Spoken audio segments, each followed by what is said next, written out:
So Yvette, I am so excited that you and I get to have this chat today because this whole purpose of the Femme Futurist Society was to meet these other amazing futurists that were on the list that Forbes had put together, that Blake Morgan had put together for Forbes. And we just thought it'd be really fun to get to know who everyone is. And so it really has turned out to be exactly that, where we get to have these kind of chit-chatty conversations. It's not so formal, but it does take an arc. So I am curious to learn sort of how you got to where you are, like sort of what your sort of either learning or schooling or sort of career path in 5 minutes or less was that kind of got you to where you are, what you are really passionate about right now and how that's being expressed so people can see how this work takes shape and takes form. I feel like you and I have already met. I'm sure we haven't, but your face is so familiar. I get your e-blasts, so I've been on your mailing list over the period of time, but I'm really excited to dig in further, so thank you for spending time with us today. Oh, no, it's an honor. I'm really excited about this conversation. And I love that you've made an effort to reach out to the amazing women on this list and beyond. I think, there's always needs to be more outreach as it relates to having more female voices in this field and throughout. So I appreciate being a part of the conversation. I talked about it with someone the other day, and I said, there's again this time period, but there's like 3 phases, right? We can go back and we can retell some of the stories in history that have not been told as accurately as they should, excavate these amazing women like Katherine Johnson from Hidden Figures, and we can reframe history. We can build much more thoughtful systems currently to ensure that women are able to stay in these fields or attracted to these fields, want to be part of this work. But really the part that I think I am most focused on is when we start to shape what comes next and we actually are a part of the value creation and the sharing of that value. That's where I think there's a tremendous amount of work to be done, and very, very little has been done when you think about, again, how many women are in the fields that are shaping the future and or are being compensated for it. My most horrifying stat of the moment is when Bumble went public a few weeks ago. Of the 560 companies that IPO'd last year, only 3 were founded by women. Right. And so if we start to think about how the future is going to continue to take this shape, we want to make sure that we're part of it. So it is fun to have these conversations, but it's actually really important to have these conversations so that people Absolutely. can see that there's all kinds of ways in which we are. And I also am finding that actually for younger women, this is very inspiring because they can sort of see how we've all navigated our careers or continue to navigate and build them here and around the world. And so they can see that there are these opportunities that don't look as linear and as straightforward as like applying for a job and keeping it. Right. Exactly. So I'm curious to hear about yours. So tell me about your story, because I really know so little about your background. So I'm really Well, I think I have an interesting background as it relates to a foresight professional or futurist. My background is actually in finance and in business. I worked my bulk of my professional career with the Walt Disney Company. And you went out of college. So what did you study in college? I studied in finance. Yeah, I studied finance, and then I went and got my MBA. Wow. Yeah. Wow. Okay, cool. Yeah, so I did. So that is not the traditional path, right? No. And I did corporate finance for Disney and accounting. But what I loved about that work, because I wasn't your traditional finance or accounting person, what I loved about that work was really helping my internal client run their business and demystifying the field of finance. And so that's what I really take over to the foresight field is I really believe that we need to demystify this field, that everyone should think like a futurist. That's how we get to a better future. So I was doing finance and doing great. In terms of women leadership, there was a ton actually of women leaders in finance at Disney, but yet I didn't see myself in them, which is really interesting. I was a single mom for a number of years. When I looked at women in these executive roles, they just didn't look like me. They weren't brown. They didn't have the single mom issues that I had. And I felt in a lot of ways, if I were going to continue my path at Disney within finance, I would somehow have to become somebody else, to be able to be successful.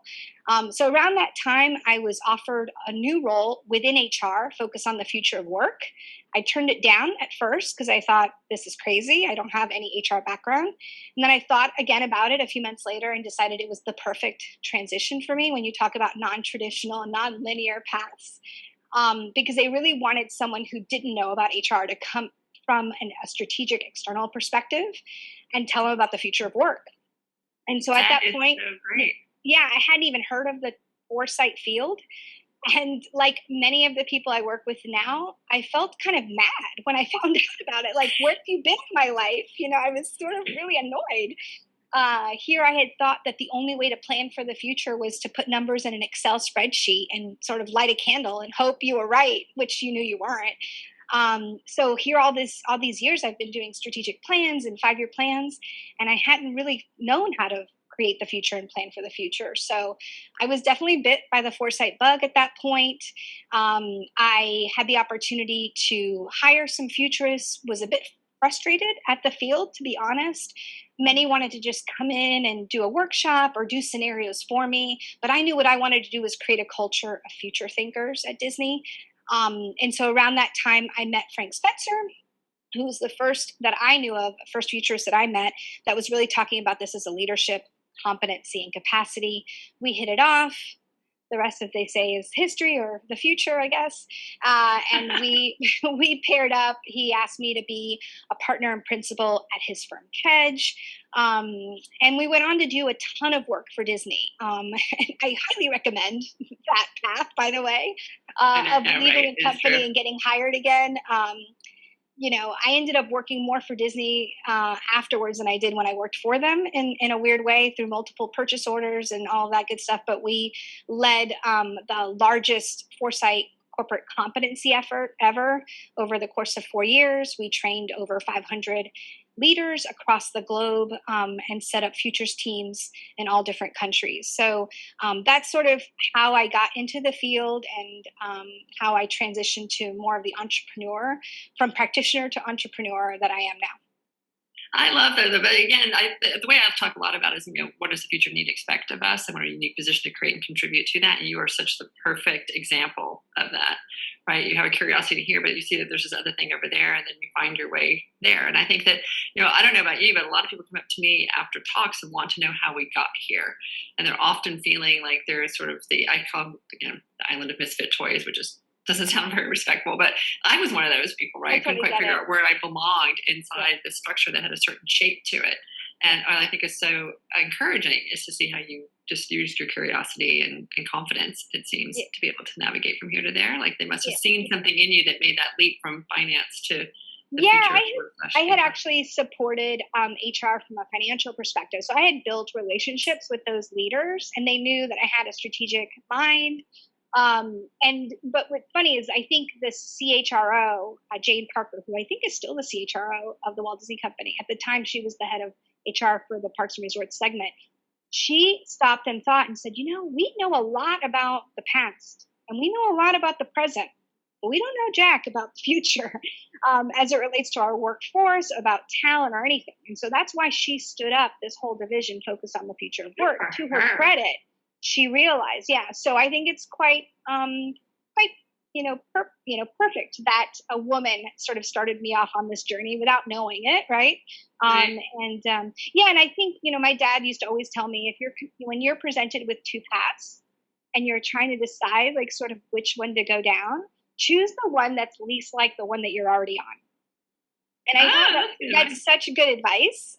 Obviously, you have to think about all the variables, but that's how I've approached a lot of my career decisions. Is like, and I always joke that if you start to feel like, wow, I'm not quite tall enough to ride this ride, to give you a Disney reference, that's probably a good thing. Like you should always feel like you're not quite tall enough. That means that you're being stretched and you're growing and you're being challenged. And I think that's important too.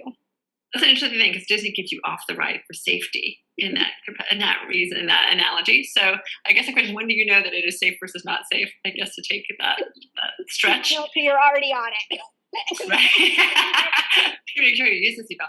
Well, so I think it's interesting because you spend so much of I guess the question is, how would you divide your time now? Would you say you divide your time between the training of other foresight professionals versus actively doing foresight work yourself? Yeah, it's a good question. And it's difficult to answer because our philosophy here at Kedge and the Future School is that in order to have successful foresight within an organization, no matter what type of organization or within yourself, you have to have capacity building.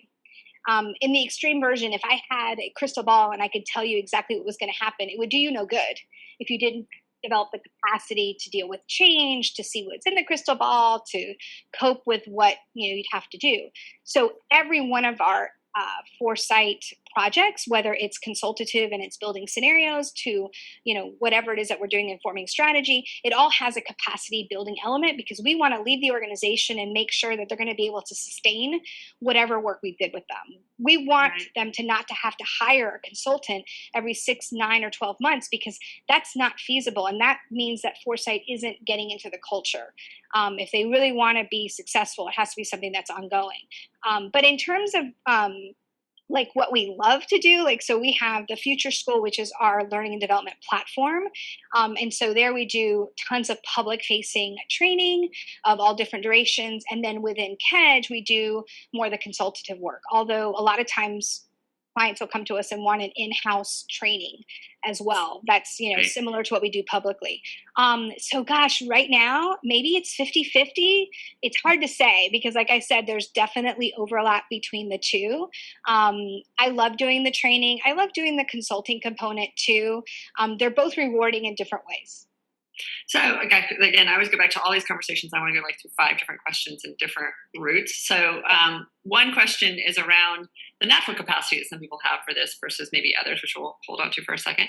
But the second is around this idea of, there's 2 types, I guess I would argue, of even capacity building as I've experienced it, which is people who can actually go do this work and have a natural inclination to it, which is related to question number 1. But the second is just being able to understand what it is that we just said. Like I always talk about, if I say the world is round and you think the world is still flat, we cannot get to build a solution together that actually makes sense. And that's where so much of the friction then becomes. Yep.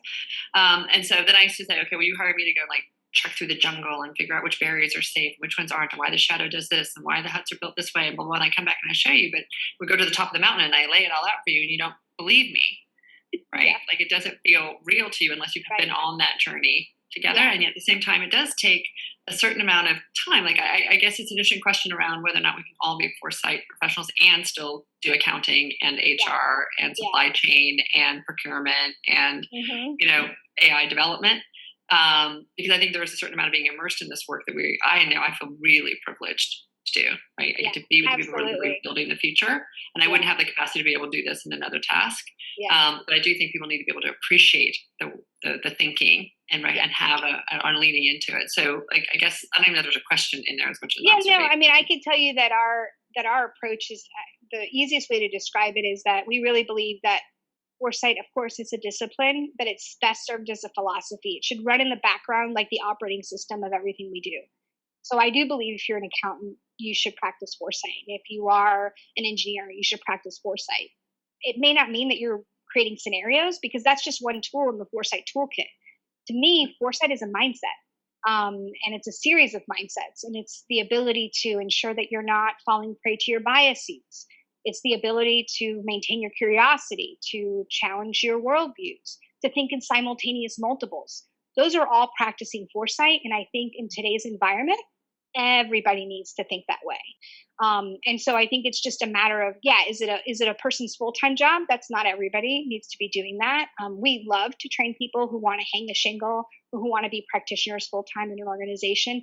But even those folks aren't going to be successful if they're only talking to people who are doing it full time, right? Right. Or we're the only one in the office, right? Yeah, we used to think about the same thing. You're the only one in the office. It's death. It's just death. Well, because we used to see that, right? Back in the early days, there was a client actually who hired us years ago we call it the Wonder Project, to be able to go and like meet the people in the communities and the ideas that were shaping the future. He didn't just want the report, like he wanted to go on that little trek with me, which was great. But I was like, have you talked to the sustainability people in your office? Have you talked to the diversity and inclusion people in your office? Have you talked to there was a third group, I forgot who it was, like the social media group, I think at the time. This was like almost a decade ago. Yep. Like they're actually all out there doing something that you guys are not actually, as senior executives, not paying enough attention to, and they're desperate to get your attention. It's classic. Right? I mean, but I was at Disney and I didn't even know that there were other people like literally 2 miles down the road from me that were doing foresight. So, I mean, it's just classic, organizational complexity. Yeah. At the end of the day, we talk about like 3 main mindsets in terms of sense, mesh, and transform. So sense has to do with that whole idea of, not filtering out the important bits because it's just what we want to know to be true. Meshing is about breaking down those silos, what you're talking about there in terms of really ensuring that we're looking at those sweet spots in between. That's where really solutions to some of our biggest problems are going to come from. And then transformation, moving away from just incremental or iterative innovation to really think transformationally. What's in the DNA of what we do, and what is the higher order purpose? What are we meant to become as individuals, as products, as organizations? Those three elements, again, we think everyone should have those sort of coursing through their veins, especially in the environment that we're in. I think it's so fascinating again because I have stumbled upon this really intuitively, and what I think has Yes. been the most interesting to me about this series of conversations is to see how each of you has brought your own, again, partly personality and partly the way that Yes. you shape Yes. things and do things into this work. So I have never taken a Foresight class. I have never There's a learned lot of model folks like scenario that. building. Yeah. I've never Yeah. done any of this work that and you have broken down and made so clear. Like I have my way of being able to talk about things, but I find it really, really fascinating at how you have sort of studied the field and to your point, demystified and helped us build the capacity in Yeah, that. I think at the end of the day, I have to give credit. I often joke that I have a master's degree in Frank Spencer, and we really have a very unique partnership. He definitely has, decades in the field. He has a master's degree in strategic foresight. I have the corporate experience. I've made it work on the ground in a complex environment, and so together we have really a very unique set of skills and really passion for the work. I think ultimately, I love what I do, and I love bringing others along. Like we have people, most of the people that come to our public facing program are exactly like you in terms of they just intuitively think this way, they gravitate towards it. Maybe they're facing some major decision and they just sort of feel like they need some support. But they don't necessarily need a framework, but what they do need is a way to bring others along, and that's where the repeatable framework and these types of tools really are helpful, is for that population you were talking about, that it isn't intuitive for them.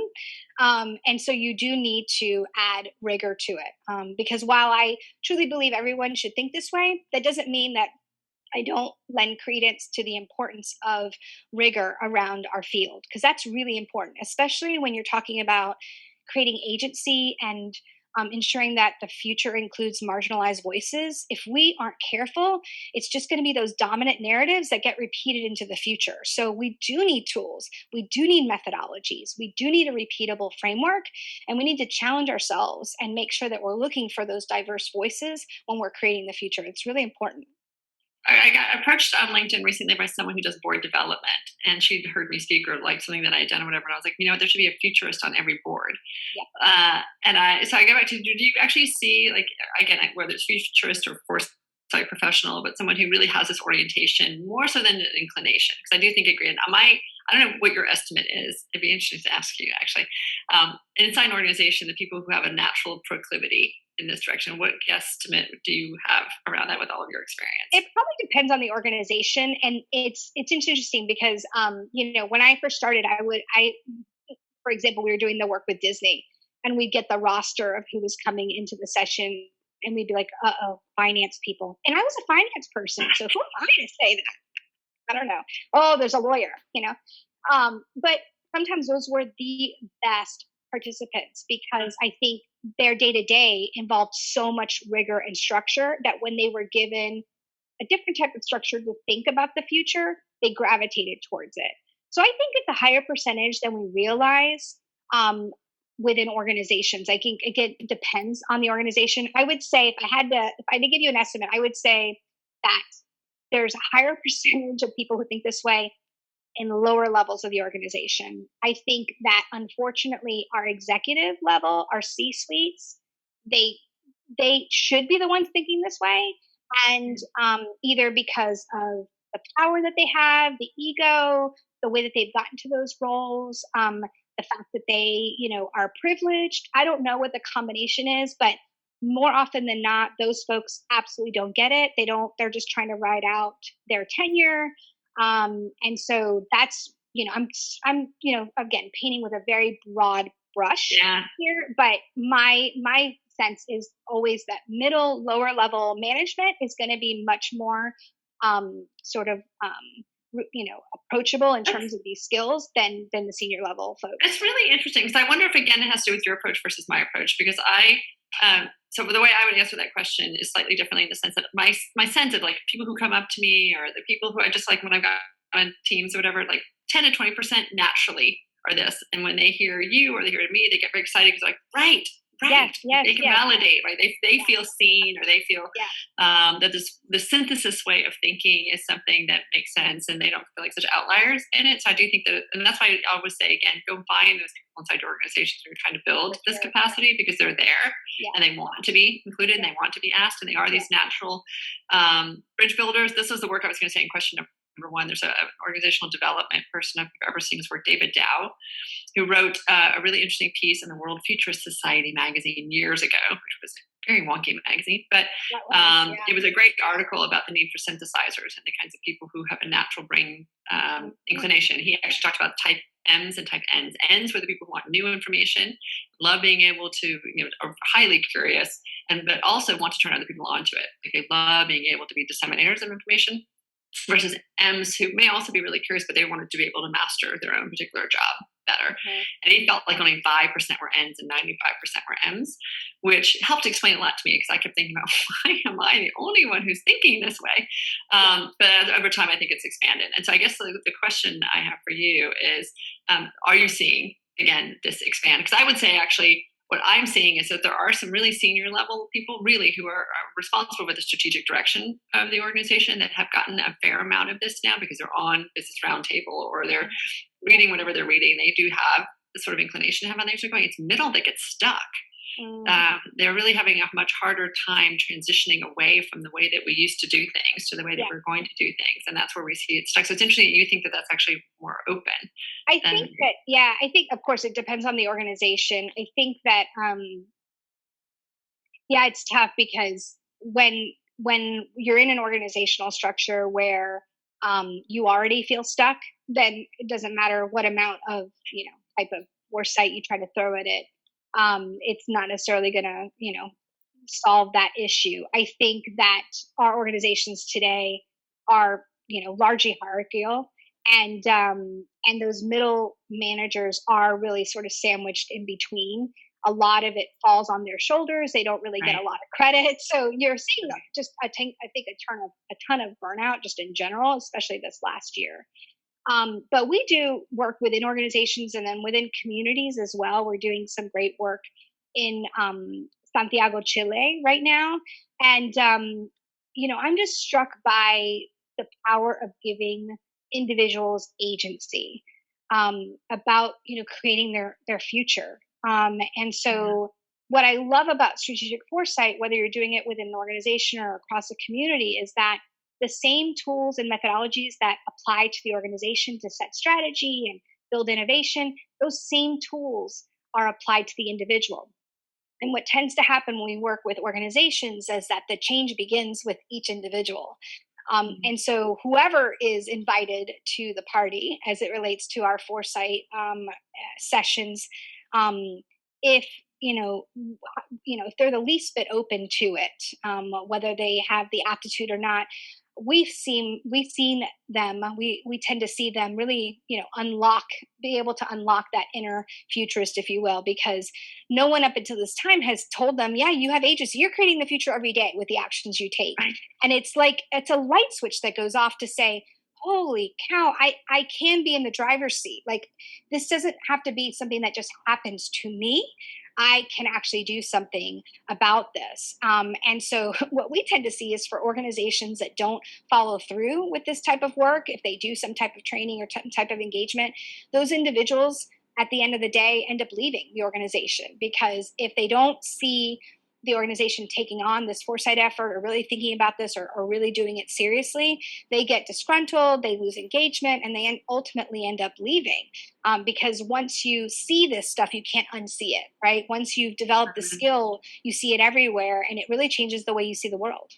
I mean, I would argue sort of is the parallel similar to like the sustainability executives, because I feel like the same thing, right? People who were bringing in sustainability into the organizations, and the ones that took it seriously got to expand inside those, and the ones that didn't just felt horrified, to be quite honest, and wanted so to go someplace where they could bring that to them. Exactly.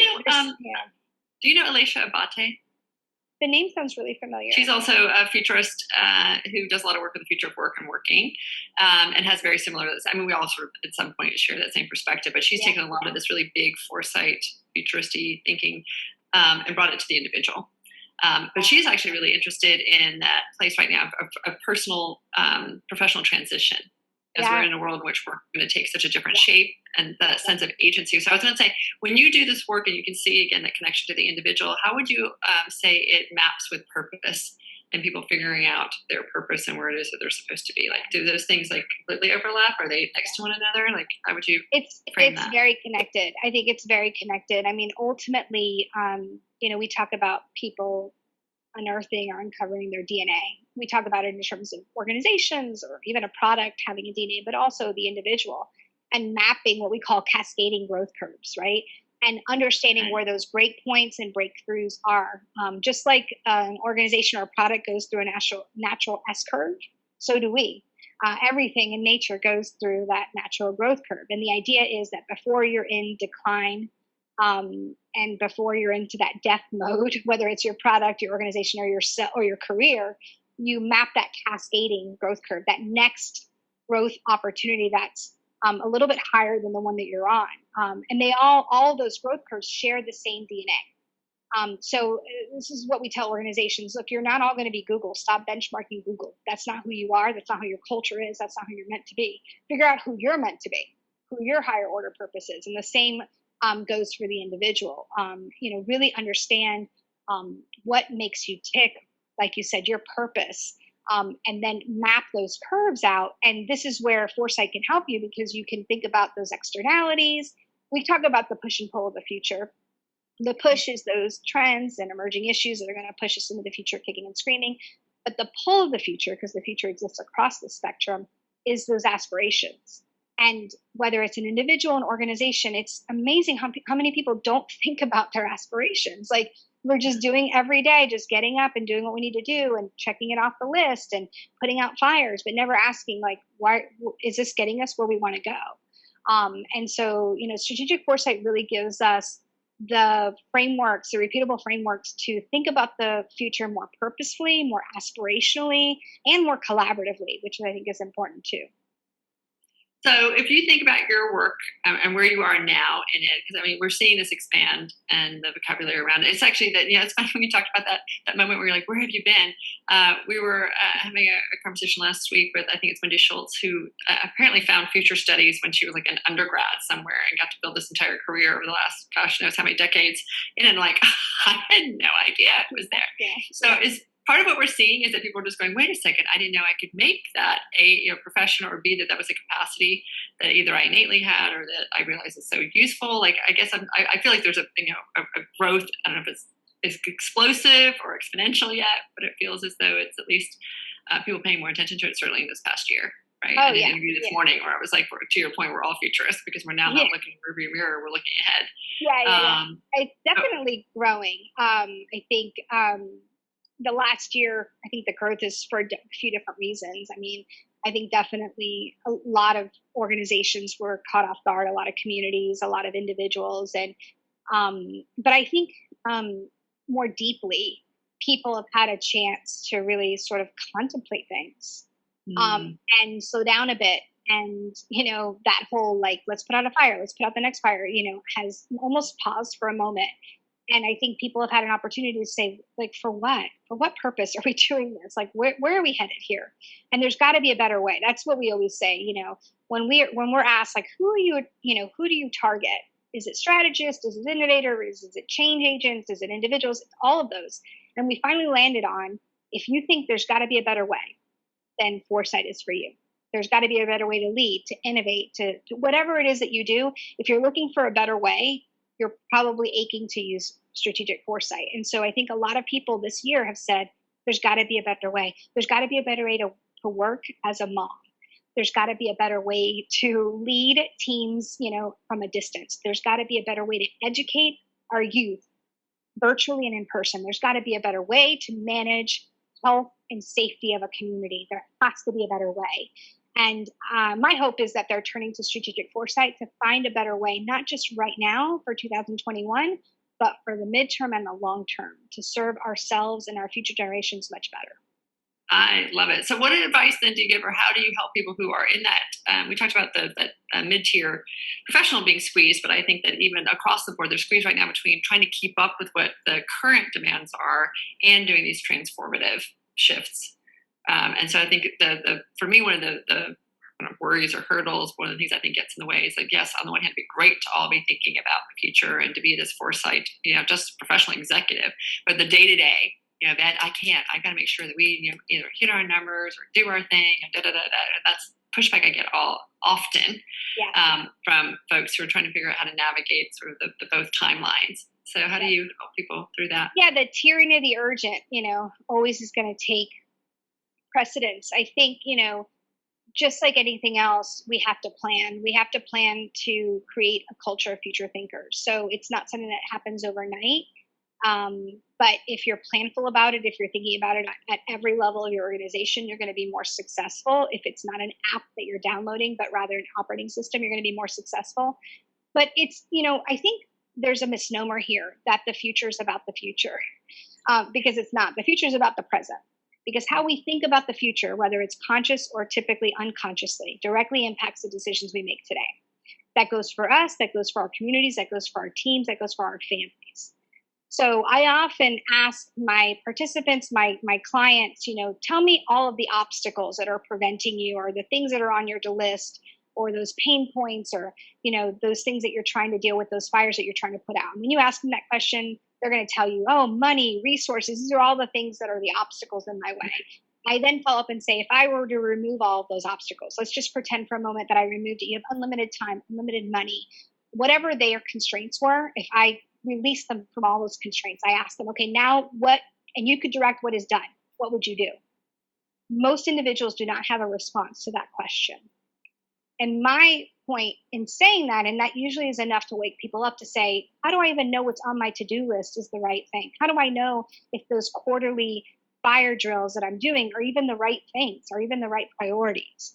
Foresight isn't about the future. It's about today. It's about aligning what our priorities should be so that we know that we're incrementally getting to where we want to go. Just because you create a scenario or you create an aspirational vision for the year 2030 doesn't mean that you not bury that into the dirt and come back in the year 2030 to see if we were right. That's obviously not a good exercise to do. That's supposed to inform what we're doing today. It's not a reverse time capsule, people, but yet that's how we treat foresight and futures thinking. Like, oh, good, we got through that scenario project. 10 years from now, I guess we'll all get back together again then and see if any of this stuff was right.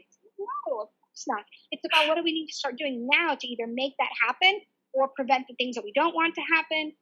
So my biggest guidance to people is stop thinking about foresight and futures thinking is about the future. It's about today. Got it. So when you think about, I mean, again, I 100% agree. And I'm laughing at a talk I gave 1 year to a YPO group.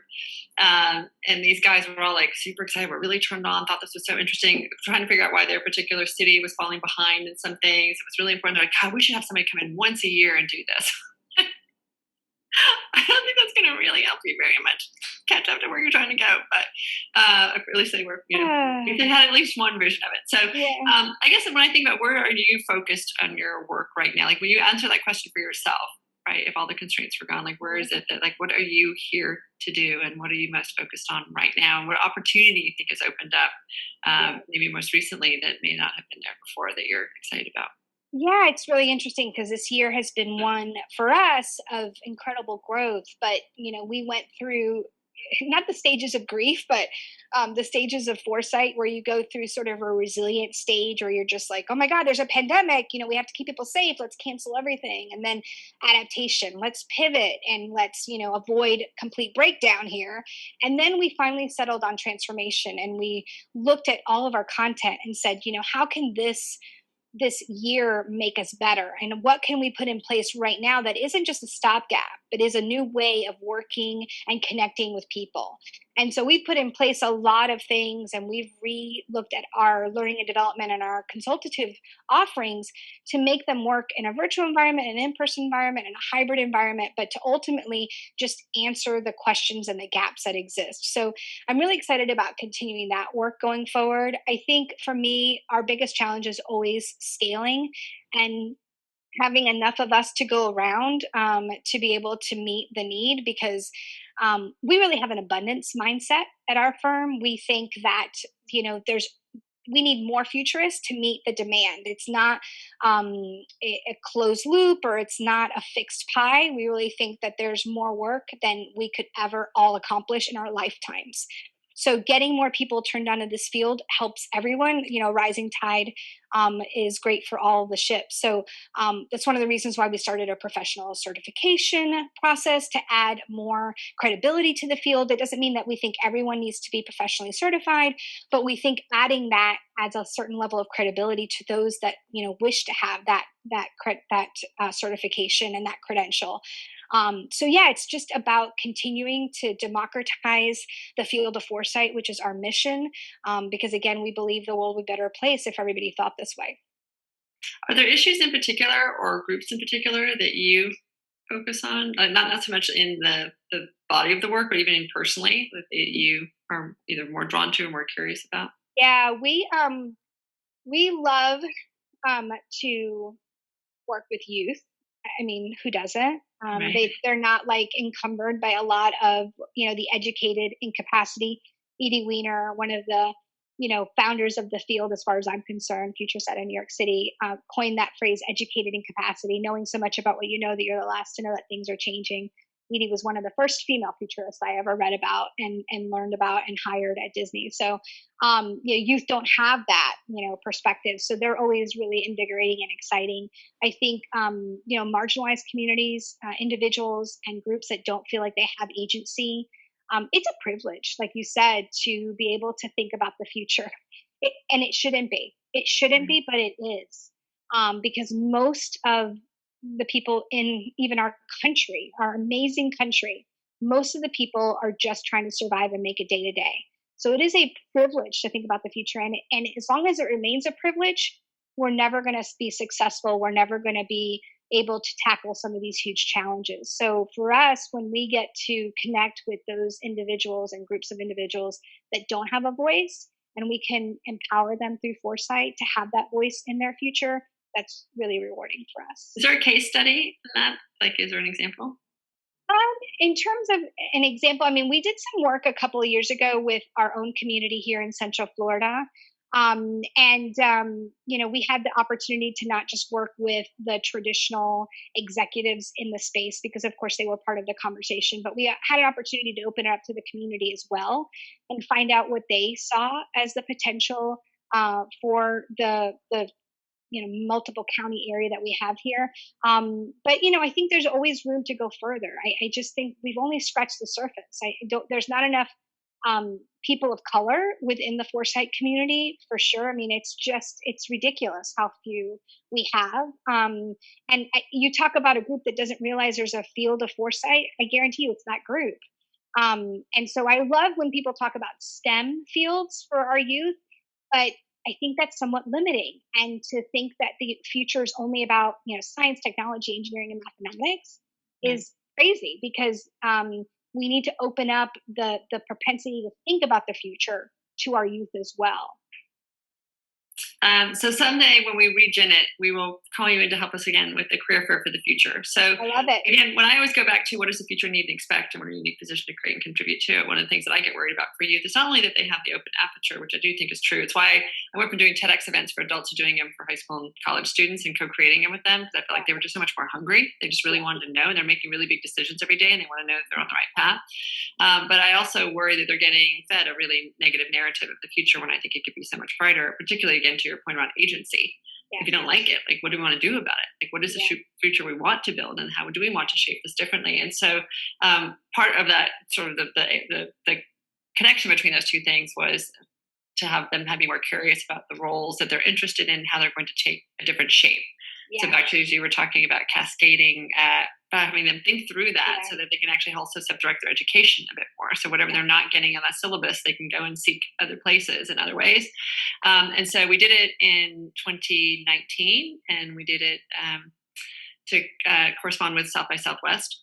The idea is if all these brilliant people are here talking to adults, and all these adults get fed and nourished and excited and enthused about the future, the group that really needs it doesn't have access to South by in its current form at the time.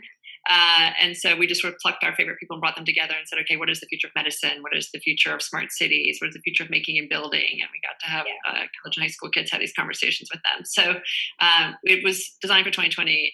It got unfortunately shelved on March 13th along with everything else. And we just didn't make it a priority to figure out in a digital form. But when we do, I will come knocking on your door and we can play together on that, because I think that having them, again, just recognize that it is possible to imagine what does pharmacology look like? What does journalism look like? What do sports look like? What does gaming look like? It's the best work. Like when we hosted the Future School in South Africa for a number of years, we had a partner there in Cape Town, and they ended up working with a high school, like technical design school. And I mean, the things that these youth came up with, it's just inspiring, really. And we could learn so much from them. It's like at the end of the day, it's out of like almost selfishness. We're doing our 3-day program next week again, and we invited a couple individuals from March for Our Lives, the activist group. Our hope is to partner with them long term to think about the future of activism. So much of our youth are focused on changing the world, but to your point, have sort of almost a negative, adversarial, understood relationship. You just want to break it apart as opposed to knowing what they're trying to build, right? Exactly. So you're not going to get people, continuing to go behind you if you're not talking about what you're trying to build, not just what you're trying to avoid. And so we're excited about that opportunity, but I couldn't agree with you more that, Foresight's an amazing thing. It was used for a number of years, as a risk and threat sort of, tool. And now I think more and more we're seeing it used for opportunity development. Frank and I do a weekly podcast now called Wicked Opportunities, where we reframe a wicked problem as a wicked opportunity, and we use Foresight tools to do that. And it's amazing, individuals that have started listening to that, they don't have a need or desire to get trained. They don't work for a company that needs Foresight support, but just the thought leadership around how can we think about these problems in a more opportunistic way? How do we get, some really exciting transformational thinking around these ideas as opposed to this fatalistic idea? So we're excited to be part of those conversations as well. Yay! Well, I am so excited that we have connected. And again, at some point we will have our Femme Futurists retreat somewhere in 2022. Somewhere nice, somewhere where I can get on a plane, somewhere where there might be a spa nearby. I'm just saying, these are just suggestions. No, I think they're very, very good suggestions. I like the way you think ahead. No, we'll definitely put something together, because I just feel like these are conversations that are certainly enriching for me. It's a thing that made me the sadness about not being able to get on a plane and go to these events where not only do I get to speak, but I get to learn, is that I've been fed through this channel. So I really, really appreciate you taking your time to share with me your work and help us all better understand how we can become better Foresight practitioners and leaders as we think about this. And it really is, I think, again, fascinating to know that there's a place where there is a place to learn the frameworks and the vocabulary and the way to be able to help others through it. I'm sure I would benefit a lot if I took some of your classes. So you never know. You're welcome anytime. It's a ton of fun, and you'll be tired at the end of it because we challenge folks. But it's really about the cohort, and we would be honored to have you as part of a cohort, because we are humbled by the individuals that come to our programs, and we do learn so much from them. When they introduce themselves at the beginning of a program, everybody's kind of like, oh crap, these people are amazing, I'm excited to go back in person. We've, definitely done some great work this past year, and reached people we wouldn't have been able to reach because we did do a world tour. But there's just something about those in-person events. So hopefully when we get back to those, we'll see you at one of those. And I'd love to be part of your retreats going forward. And it's been a pleasure to have some time to chat with you. Thank you. Yeah, we're going to figure out how to grow this piece too, because we were trying to figure out how to make, like, in my head, I just haven't figured out the right format because I've got this love-hate relationship right now going with social media around an AMA or the Futurist a week. So if every week, like we just divvied up the year, and the 50 of us took a week. And every Tuesday, somebody could go and ask us questions, whether it's on Clubhouse or Instagram or wherever it is, not Facebook, because I won't go there. But just to let people realize that there are these conversations that are extraordinary to be able to have, and that are actually really important. And I think, the other gap that I see is that I would love that when publications and journalists need to hear from a voice about the future, that they don't go to the usual suspects, that be as many women, if not more women, be asked to contribute to those pieces. No, completely. And that's a big part. I mean, if you see the way the site's set up, right, it's not just the people that we're having interviews with or conversations with. It's basically people who identify that we think, have enough of the credential to be able to do, sort of paying that shingle. But it's a big, huge resource problem. We'll keep adding more. And we are looking very much for around the world. It's not just even in the United States of different types of diversity, but we're trying to find voices from around the world and of different ages. So we've got everyone from, young to in their 80s. I mean, it's just this really great range of experiences and perspectives. So that's how we'll build a better and safer world, is my plan. I love it. A more equitable future. That's what we're all after, for sure. Awesome. Well, thank you so much, Yvette. You've not heard the last of us. Once you're in our tribe, you become part of our thing, and we have opportunities to go talk to groups at various times. And so we tap into the society when we do. And so thank you for joining us and being part of it. No, I love it. Thank you for asking me, and you guys have a good rest of your week. Thanks. You too. Take good care and stay safe. Bye-bye. Bye.